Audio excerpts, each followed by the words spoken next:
Alors, révision annuelle des paramoteurs. Hier, au moment du décollage, j'ai eu une mauvaise surprise. Je me suis rendu compte que la durite là, je ne sais pas si vous voyez, elle se déchirait. Donc l'essence n'arrivait pas à monter. Pas de grande conséquence. J'ai pas pu décoller, j'ai pas pu allumer le moteur.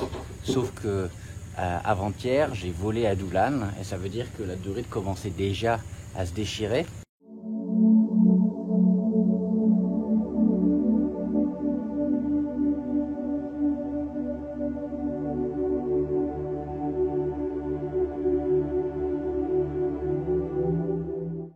Et j'aurais très bien pu avoir une panne moteur au-dessus de Doulan. Donc pour remplacer tout ça, et on va mettre à jour le planning de maintenance des paramoteurs pour changer ces durites encore plus fréquemment pour éviter d'avoir des incidents, parce qu'une panne moteur au-dessus de la forêt, c'est jamais plaisant.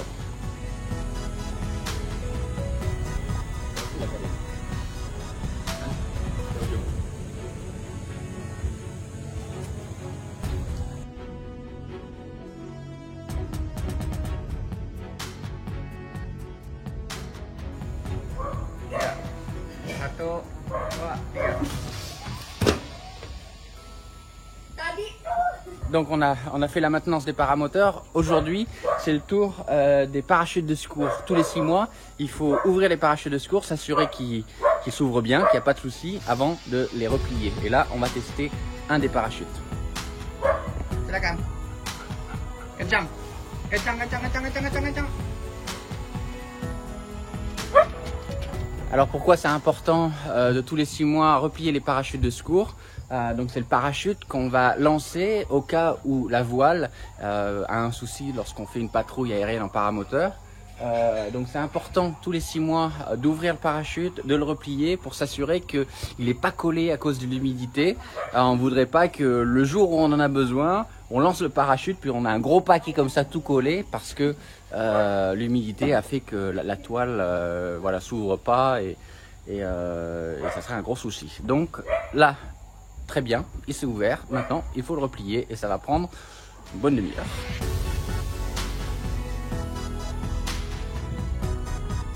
Donc on fait ce qu'on appelle une mise en sapin. Pourquoi en sapin? Je vais vous montrer une fois l'étape passée.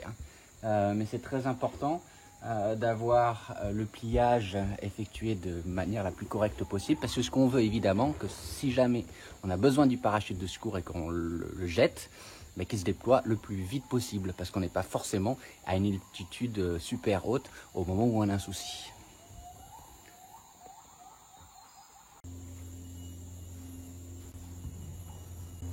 Voilà pourquoi on l'appelle une mise en sapin, parce que à cette étape-là, ça ressemble à plus ou moins à un sapin.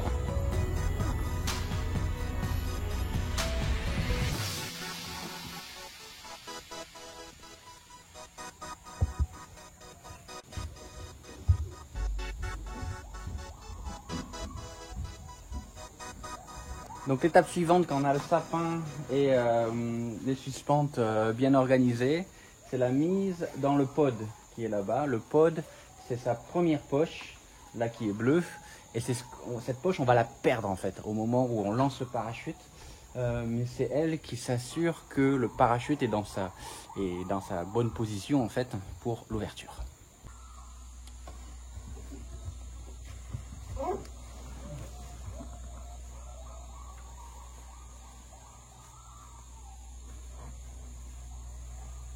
Bisa aja kamu lepas, bisa aja dibantu dipegang kita tadi itu.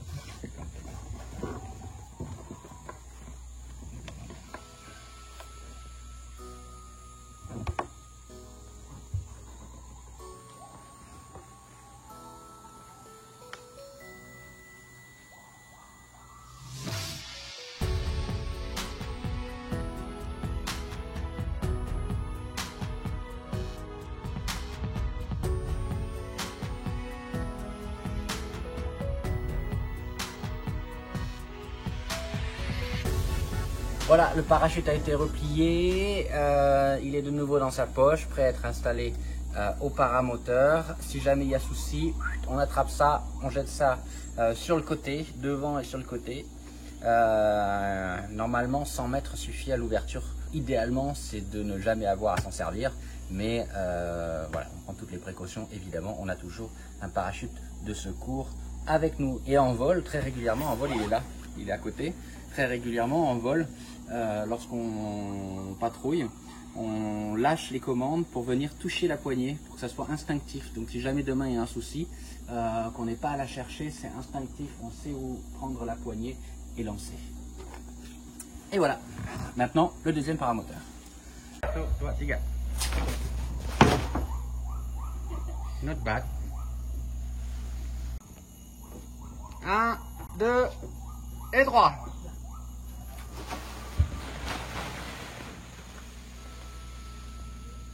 Super. Donc c'est ce qu'on veut, il s'est de suite déployé sur 30 mètres, même pas. Et c'est juste idéal, c'est ce qu'il nous faut.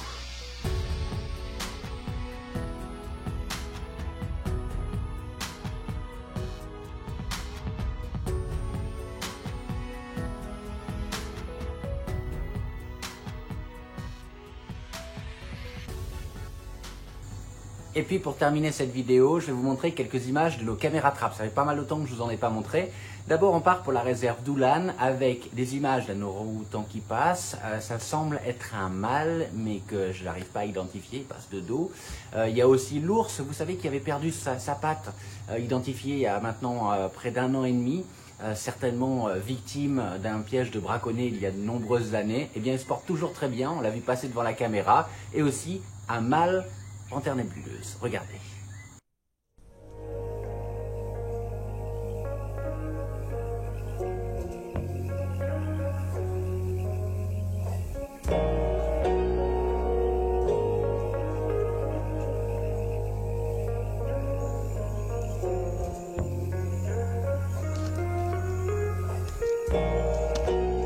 Et puis à Sumatra, vous allez voir, les images sont assez exceptionnelles. De nombreuses civettes qui passent leur temps au sol.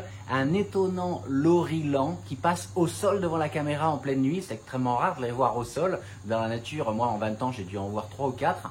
Donc là, on voit repasser un au sol devant la caméra. C'est juste un très gros coup de chance. Et puis un tapir qui s'approche de la caméra lentement, et quand il sent l'humain sur la caméra, il part à toute vitesse. Et bien sûr, si je vous parle de la réserve de Sumatra, je vous parle évidemment des tigres, et vous allez voir des images du mâle qui passe régulièrement devant la caméra. On n'a pas une nouvelle récente du bébé et de sa maman, mais c'est peut-être justement parce que le mâle patrouille sans cesse dans la région, donc la maman avec le jeune se tiennent à distance. Regardez.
Et voilà, et nous on se retrouve lundi prochain comme d'habitude en français. Devenez amis de Calaouette si vous ne l'êtes pas encore, c'est ce dont on a le plus besoin. Vous pouvez aussi me soutenir sur Tipeee, tipeee.com.